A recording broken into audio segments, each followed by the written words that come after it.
is introduction and eligibility to avail input tax credit. Whenever a person is paying GST, he is also getting a facility from the GST to get an avail input tax credit facility. Is eligible to get the input tax credit facility. So what is that? First of all, we need to understand the matching concept under input tax credit.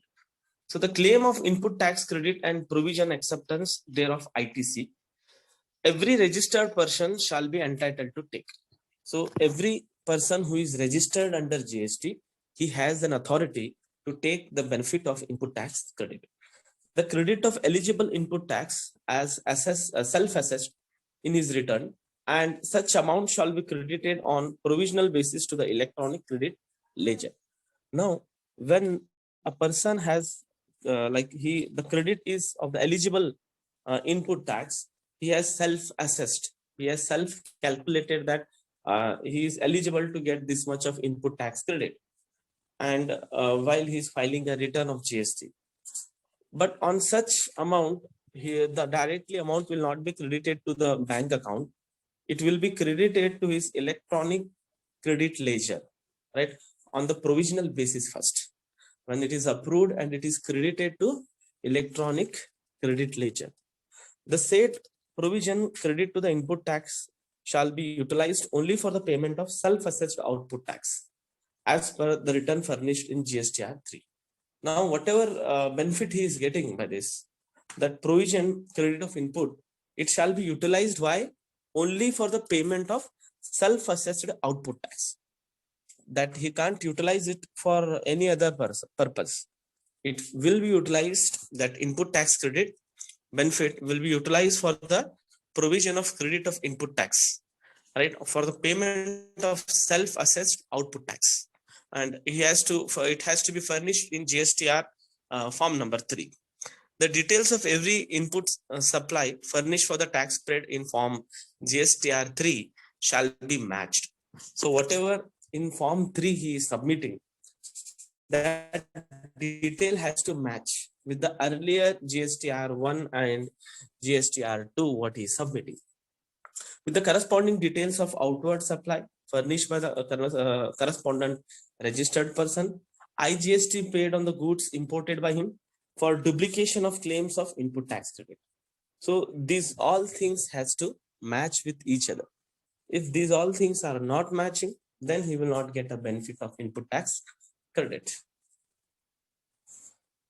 The details of ITC, if matched, suppose if it matches, shall be finally accepted, and such acceptance shall be communicated in form GST MIS 1 to the recipient.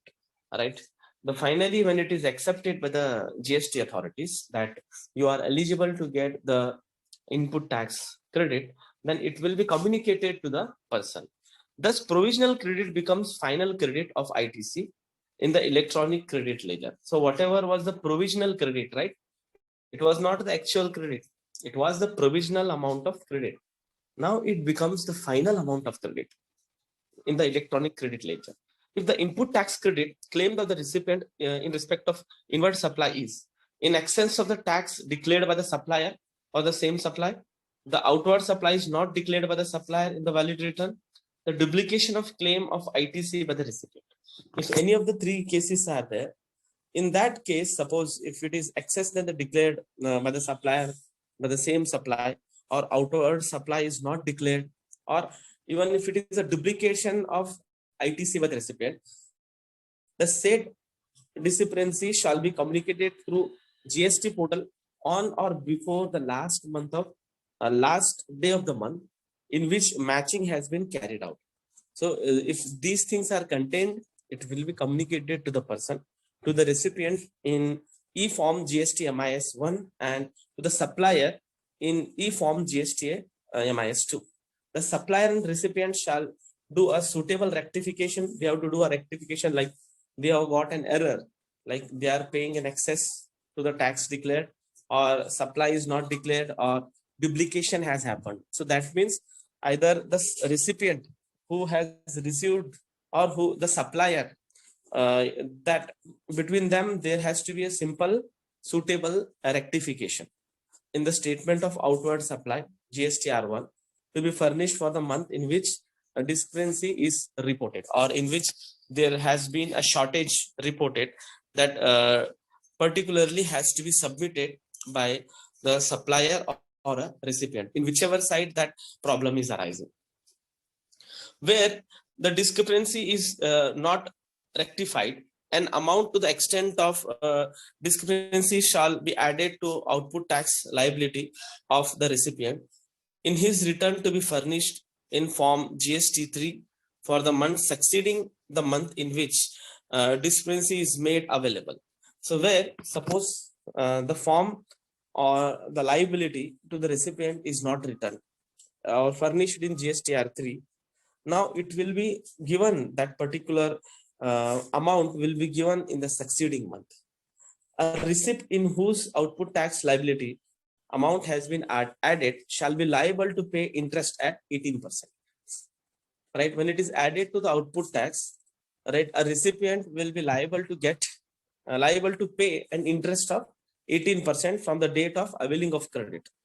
The recipient shall be eligible to reduce from his output tax liability the amount added earlier to the output tax liability if the supplier declares details of the invoice or debit note in the valid return form. Right, a recipient can reduce the output tax liability if there is a proper amount added earlier, then only he can reduce it. Now, matching concept for output liability tax. So here for output liability tax, the details of every credit notes related to outward supply, furnishing of tax spread form GST3 shall be matched. Right, the output tax liability is related again with the credit notes generally, where you have a corresponding reduction in the claim of from the input tax credit, or you have a duplication of the reduction of output tax liability. So these all things should be matched. If it is not matching, again you won't get any benefit even from the output tax liability. If claim for reduction of output tax liability by the supplier matches with the correspondence reduction in of the ITC, input tax credit, by the recipient, then the same shall be communicated in the form GSTR MIS 1 to the supplier.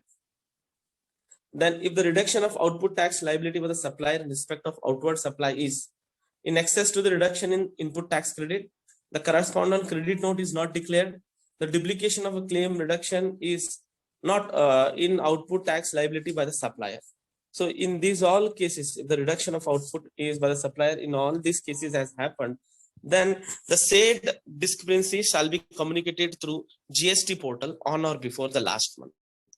Right, whatever these three problems has happened, it has to be communicated by the GST on whichever side, whether on the recipient side or on the supplier side. If the supplier or recipient shall do suitable rectification, they should do it and should furnish for a month within a period of discrepancy is reported. Where a discrepancy is not rectified, an amount to the extent of discrepancy shall added to the output tax liability of the supplier. Right, so wherever this problem has arise and wherever this thought has arisen, they have to report it within 1 month. And if they are not doing it, they have to add shall be liable to pay interest again at 18%. Right, 18% of such claim for the reduction in the output tax.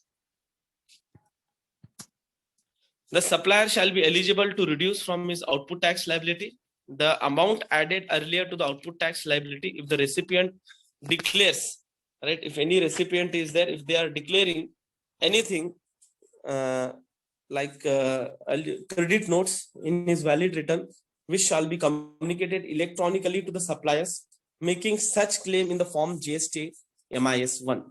So in both the cases, if he is not furnishing the data about the errors or the mismatch, whatever has happened within 1 month, then they are liable to pay interest to the tax authority up to 18%. Right, up to 18%, it may go to pay for the different taxpayers.